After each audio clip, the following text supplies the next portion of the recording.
Good morning, everyone. Myself is Kiran Mayi, lecturer in physics working at a government city college. Today, we are going to discuss about the continuation of the vectors. Line integral.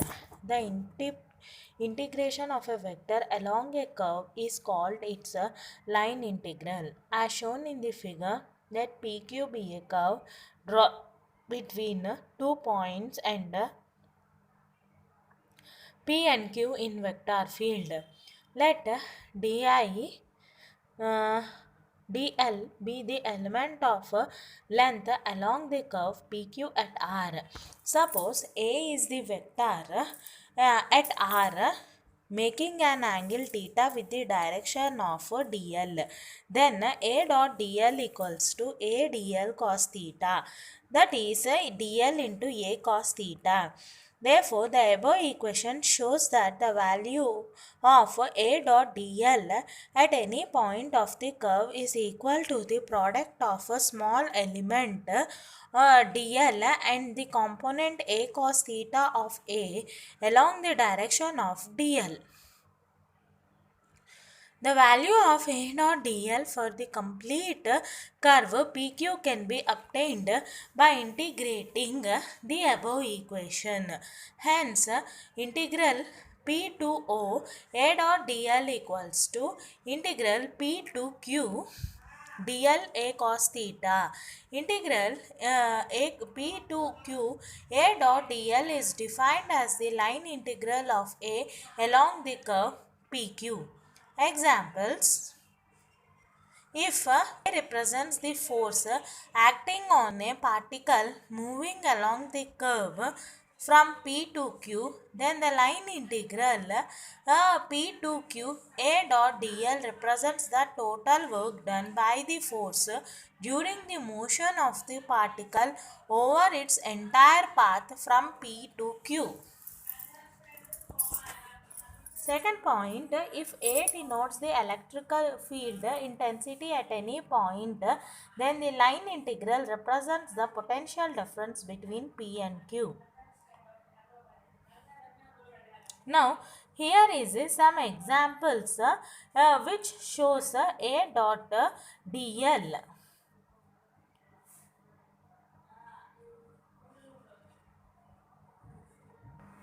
Next is a curl of a vector field.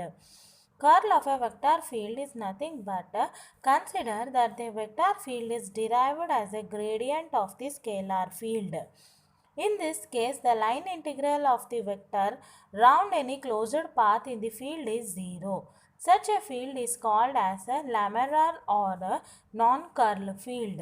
However, there are vector fields for which line integral round any closed path is non-zero. These fields cannot be derived as the gradient of a scalar field. Moreover, they show the property of curl.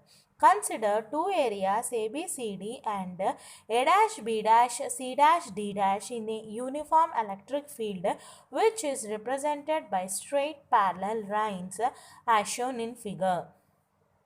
The area A dash B dash C dash D dash is perpendicular to the lines of force.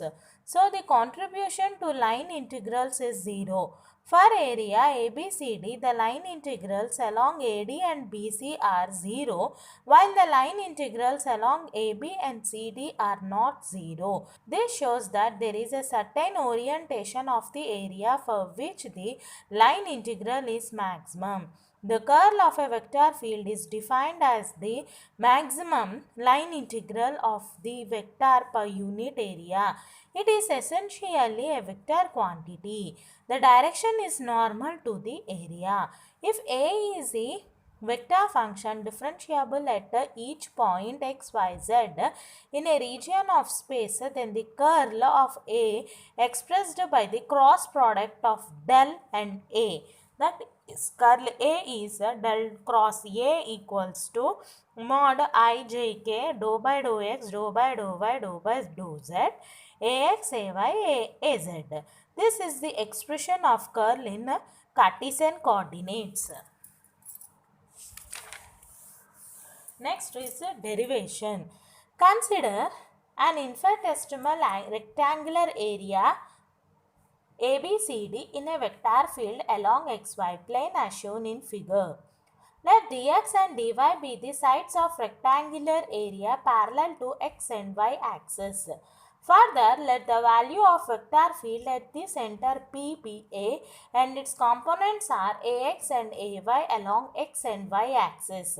Now, we shall consider the values of these components at the middle points Q, R, S and T. It should be remembered that the rate of change of Ax along y-axis can be represented by dou Ax by dou y, and similarly the rate of change of Ay along x-axis can be represented by dou Ay by dou x. The increase in magnitude of A in going from P to R will be dou Ax by dou y into PR, that is dou Ax by dou y into half dy. The value of Ax at R is Ax plus half dou Ax by dou y into dy. Similarly, the value of Ax at T is Ax minus half dou Ax by dou y dy. The value of Ay at Q is Ay plus half dou Ay by dou x dx. The value of Ay at S is Ay minus half dou Ay by dou x into dx. Now the line integral along the boundary ABCD will be AB into component of the vector along OAB plus BC into component of the vector along BC plus CD into component of the vector along CD plus dA into component of vector along dA. That is Ax minus half dou Ax by dou y into dy dx plus Ay plus half dou Ay by dou x into dx into dy minus Ax plus half dou Ax by dou y into dy into dx minus Ay minus half dou Ay by dou x into dx dy. The last two inline integrals are taken as negative because the components of the vectors are in opposite directions. That is dou Ay by dou x minus dou Ax by dou y into dx dy. The line integral per unit area is dou Ay by dou x minus dou Ax by dou y. By definition, it represents the magnitude of the component of curl A taken about z-axis. Hence, we may write curl Z A equals to dou Ay by dou x minus dou Ax by dou y into k, where k is unit vector along z-axis. Similarly, the components of curl A about y and x-axis shall be curl y A equals to dou Ax by dou z minus dou Az by dou x into j. Curl x A equals to dou Az by dou y minus dou Ay by dou z into I. Adding all the three equations, we get curl A equals to I into dou Az by dou y minus dou Ay by dou z plus j into dou Ax my dou z minus dou Az by dou x plus k into dou Ay by dou x minus dou Ax by dou y.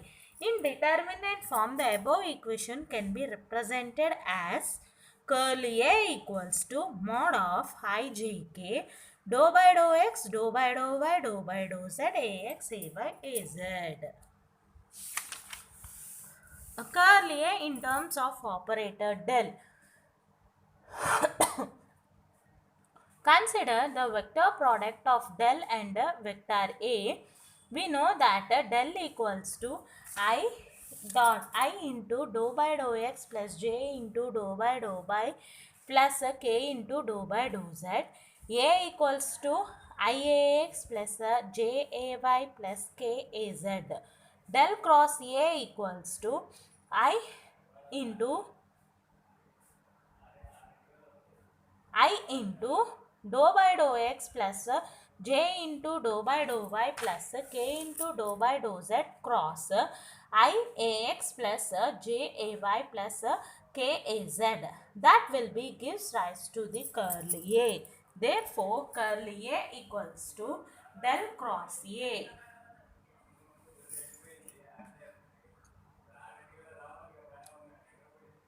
Physical significance of curl. The general meaning of curl is rotation. When curl A is 0, it means that no rotation is attached with vector A, whereas if curl A is non-zero, it means that rotation is attached with vector A. To make it more clear, consider the flow of a liquid. Let a frictionless paddle is placed in the path of liquid flow. In a hypothetical case, if we assume that all the liquid layers are moving with the same velocity, the paddle will not rotate as shown in figure. This shows that the curl of a velocity vector is 0.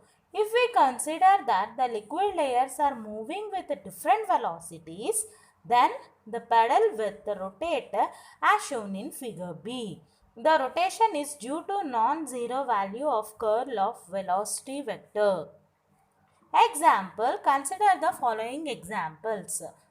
When a rigid body is in motion, then the curl of its linear velocity at any point gives twice its angular velocity in magnitude and direction.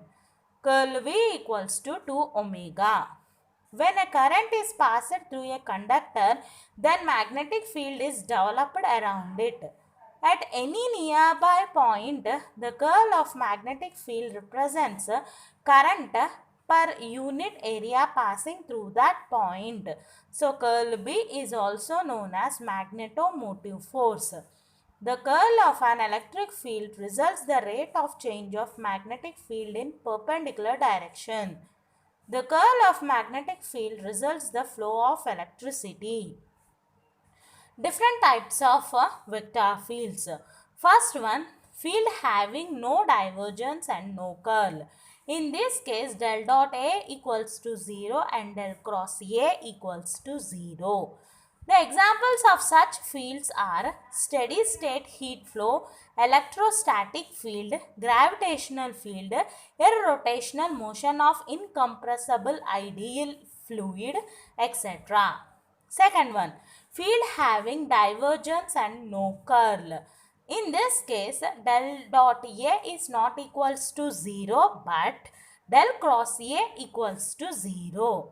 The examples of such fields are gravitational field inside a mass, electric field with a volume distribution of charge, time independent Schrodinger equation, etc. Third one, field having curl and no divergence. In this case, del cross A is not equals to 0 but del dot A equals to 0. The examples of such fields are magnetic field due to steady current, incompressible fluid with velocity, etc. Fourth one, field having curl and divergence. In this case, del cross A is not equals to 0 and del dot A is not equals to 0. The Maxwell's equations within matter are examples of such field. Next is Stokes' theorem. The theorem states that the line integral of a vector field A around a closed curve is equal to the surface integral of the curl of A taken over the surface S surrounded by the closed curve. That is integral C A dot dr equals to double integral S curl A dot ds equals to double integral S del cross A into ds. Proof. Consider a surface S enclosed in a vector field A as shown in figure. The boundary of the surface S is closed curve PQR. The line integral A around the curve PQR traced counterclockwise is a integral C A dot dr. Let the entire surface be divided into a large number of square loops. Let the area enclosed by each infinitesimally small loop be ds. Suppose n vector be a unit positive outward normal upon ds. The vector area of the element is n vector ds equals to ds. We know that the curl of a vector field at any point is the maximum line integral of the vector computed per unit area along the boundary of an infinitesimal area at that point. So, the line integral of A around the boundary of the area ds is curl A dot ds. This applies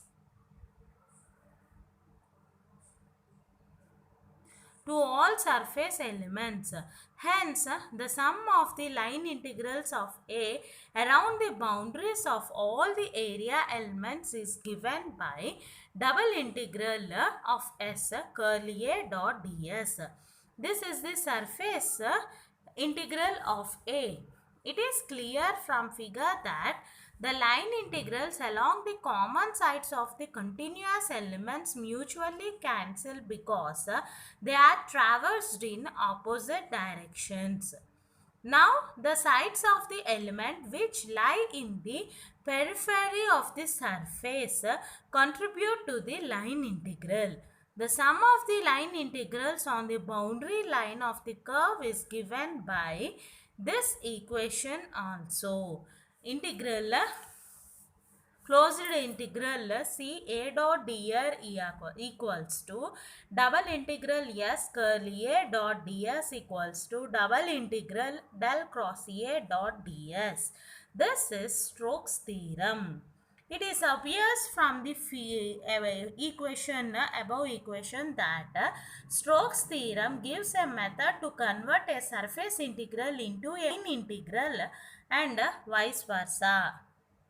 When curl A is 0, the line integral of A over the closed path is 0 and hence the field is conservative. Next is Gauss theorem of divergence. This theorem states that the surface integral of the normal component of vector A taken over a closed surface S is equal to the volume integral of divergence of vector A over the volume V enclosed by the surface S, that is double integral S A dot ds equals to triple integral V div A dv equals to triple integral V del dot A dv. This theorem provides a method for connecting volume integrals to surface integrals. Proof. Consider a closed surface S of any arbitrary shape drawn in a vector A as shown in figure. Let the surface encloses a volume V. Now the whole volume may be assumed to be divided into a very large number of cubical volume elements adjoining to each other. Consider a small cubical volume element as shown in figure. We know that div A represents the amount of flux diverging per unit volume and hence the flux diverging from the element of volume dv will be div A dv. So the total flux coming out from the entire volume is given by triple integral over V div A dv. Consider a small element of area ds on the surface S as shown in figure. Let n vector represents the unit vector drawn normal to area ds. It should be remembered that outward drawn normal on a surface is taken as positive. If the field vector A and outward normal n vector are at an angle theta, then the component of A along n is A cos theta equals to A dot n. The flux of A through the surface element ds is given by A dot n vector into ds equals to A dot ds.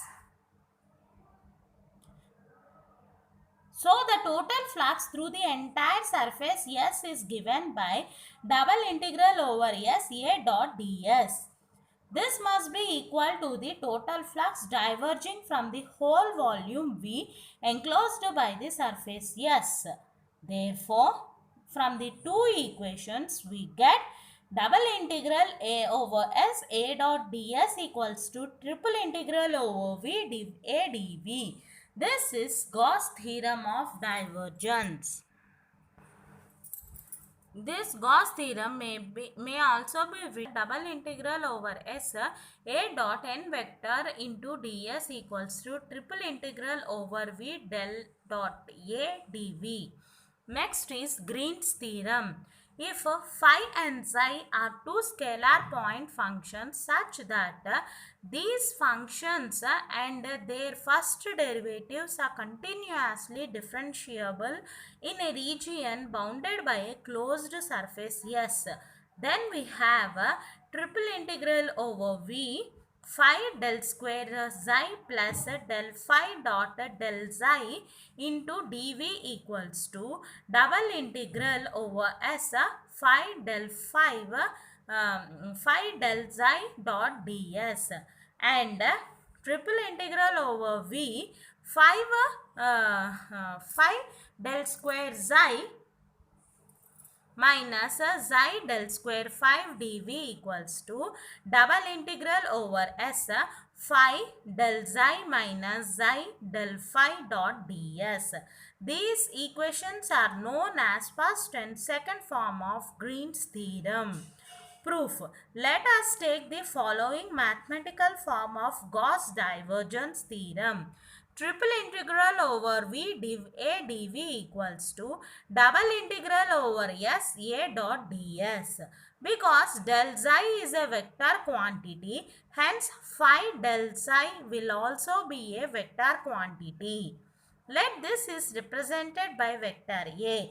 Thus, A equals to phi del xi. Iax plus jay plus kaz equals to phi of I dou xi by dou x plus j into dou xi by dou y plus k into dou xi by dou z. From these equations, we can see that Ax equals to phi into dou xi by dou x, Ay is phi dou xi by dou y and Az equals to phi dou z dou phi dou xi by dou z. Div A equals to dou Ax by dou y, dou Ay by dou y plus dou Az by dou z. Substituting the values of Ax, Ay and Az, div A equals to dou by dou x of phi dou xi by dou x plus dou by dou y of phi dou xi by dou y plus dou by dou z of phi dou xi by dou z. That is phi dou square xi by dou x square plus dou phi by dou x into dot dou xi by dou x plus phi dou square phi xi by dou y square plus dou phi by dou y dot dou xi by dou y plus phi dou square xi by dou z square plus dou phi by dou z dot dou phi by dou z. That is phi dou square xi by dou x square plus dou square xi by dou y square plus dou square xi by dou z square plus dou phi by dou x dot dou phi by dou x plus dou phi by dou y dot dou xi by dou y plus dou phi by dou z dot dou phi xi by dou z. That is psi del square xi. That is phi del square xi plus del phi dot del xi. Substituting the value of div A, we get a triple integral over V phi del square xi plus del phi dot del xi dv equals to double integral over S phi del psi dot del S. This is known as Green's first theorem. Interchanging phi and xi in the above equation, we have xi del square phi plus del xi dot del 5 dv equals to double integral over S xi del phi dot del S.